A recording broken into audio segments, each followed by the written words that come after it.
Hello everyone and welcome back into the GSMC Dead Ball Sports Podcast, brought to you as always by the GSMC Sports Network. And to conclude today's show, we're doing another What's Next segment for our respective CFP team, looking at the Oregon Ducks, looking at what went wrong for them this season and what they could do to retool and rebuild to get back to the same spot in 2025. So, without further ado, let's jump right into it. And if you're an Oregon Ducks fan, stick around and feel free to leave any comments throughout this segment.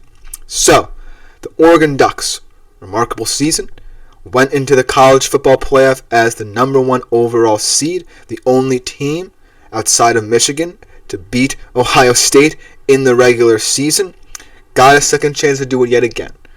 Ultimately came up against a buzzsaw in the Rose Bowl and fell in that one. And now they head into an off-season of some uncertainty.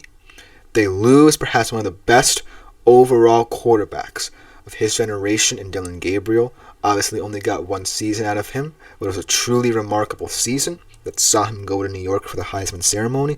You lose Jordan James, one of the most underrated running backs in the entire nation.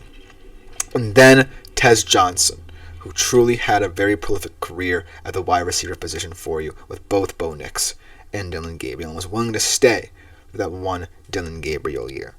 But heading into next season, knowing that they've built a nice culture and identity that a lot of people and prospects and recruits, most importantly, are buying into, with head coach Dan Lanning proving that he's one of the best head coaches in college football right now, Eugene's becoming a destination spot of sorts. And the fact that they're now in the Big Ten, and the Big Ten is gaining in not just popularity, but also in strength, Oregon might have staying power, because they're certainly playing the teams that will add to their resume, but they're also proving to be more appealing to a lot of these players looking for a new home. There's a reason that a guy like Dillon Gabriel wanted to spend his last college football year of eligibility in a place like Eugene, Oregon. They had a very talented roster from top to bottom. And if Ohio State didn't turn into a buzzsaw in the CFP, who knows what would have happened for Oregon. So they, even though the fans will be a little bit dismayed by the outcome of the season, will go into the offseason with their heads held high and looking to the future with a look of optimism on their faces. So without further ado, let's talk about what they've been doing this particular offseason to rebuild and rebrand for 2025. So obviously, the one directive that they do have, I just talked about. You have to replace those guys in Gabriel, James, and Johnson, who gave you a lot of offensive production. And so, a lot of the burden will fall on the shoulders of Mr. Dante Moore, one of the more perplexing college football quarterbacks of the past couple of years. Obviously, played a couple games at UCLA with the top overall recruits in 2023, the number 3, in fact, overall recruit in this class. Transferred over to Oregon, sat a year behind Dillon Gabriel, now takes the reins for Oregon. And looking at the roster around him, it does kind of look a little bit thin, but you do have Evan Stewart, who's going to be very high profile heading into this year for Oregon. Because remember, he was a former Texas A&M kind of semi-star for them too over the first couple of years of his college career. But he never truly made a name for himself at Texas A&M. He was one of the top recruits in the Jimbo Fisher era at Texas A&M. But there's something to be said about him transferring to Oregon for a new start. And this year, he didn't really have as good a season as people expected him to, but he made some big plays in big games. That first Ohio State meeting notwithstanding.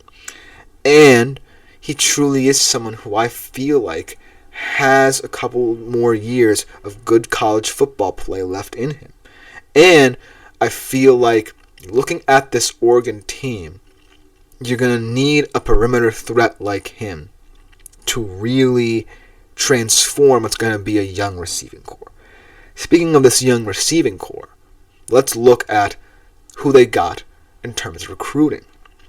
Nicorian Moore is one of 3 5-star recruits that they were able to get in this year's class. I believe it was a top 5 class, so it would just go to show the recruiting prowess that Dan Lanning has.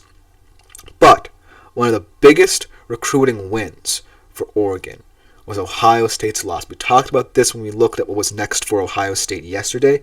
Now we're talking about what was once Ohio State's loss and is now Oregon's gain, the flipping of Naeem Offord from Ohio State. That's a huge one. Not just for the physical side of things as he adds a new look to their secondary, which they're losing a couple pieces from, but ultimately getting one over on a Big Ten rival, that's got to feel good if you're Dan Lanning and Oregon.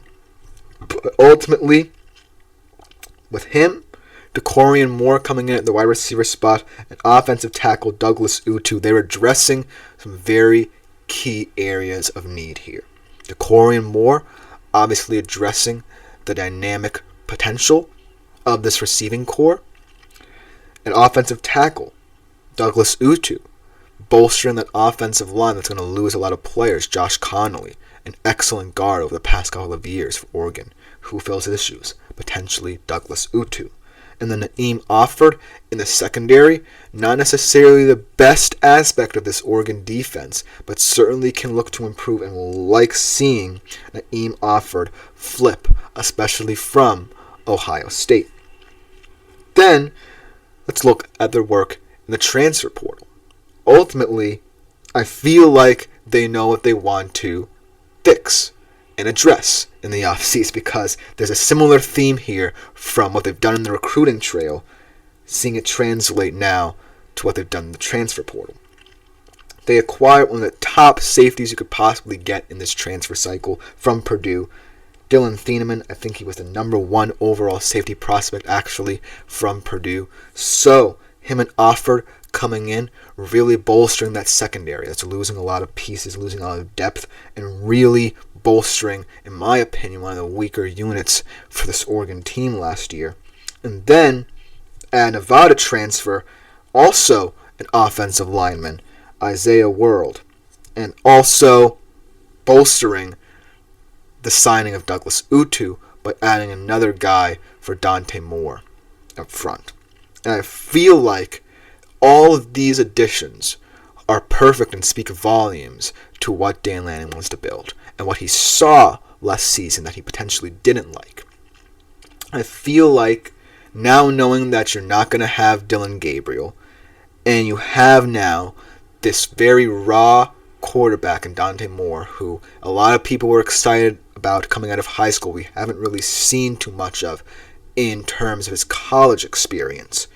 Adding a lot of talent up front in both Utu and Isaiah World really will help Dante Moore gain comfortability, and also help him display the talent that UCLA saw in him and that Oregon believed in the transfer portal as well. So I really like the fact that Dan Lanning is building for the trenches to better protect his quarterback. Then, in terms of this recruiting class, in terms of these 3 5-star recruits they were able to get, I really like the signing of Naeem Offord. Not just because it's a flip from OSU, but it bolsters a position and a position group, most importantly, that had struggled most of last year. Then getting Dylan Thieneman, one of the great leaders at the safety position, even though he played for a school like Purdue, which is not necessarily known for being good in any one department. By getting him, he could be one of the vocal leaders of the secondary next season. And then ultimately, obviously, Isaiah World as well, a very experienced offensive tackle to protect Dante Moore. But ultimately, I also love it for what it didn't address, allowing for some of these players to really step up. Because when I think about the best of what's left behind for Oregon, some players who are still going to be with the program, Nolan Whittington on the offensive side of the football, the running back position, Matayo Uyunglele in the middle of the front 7 for the defensive side of the football. This success in both recruiting and the transfer portal translates into what you already have in terms of infrastructure. So Dan Lanning not only was able to address what needed to be fixed, but realized what he didn't need.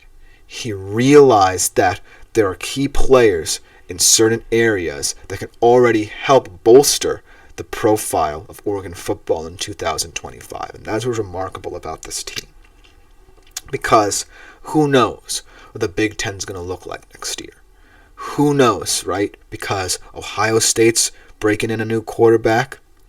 Michigan, Illinois, Indiana, potentially, all breaking in new quarterbacks. Well, actually, maybe not Illinois because Luke Altmaier has another year of eligibility. I'm intrigued to see how he improves, though. Some underrated teams, potentially.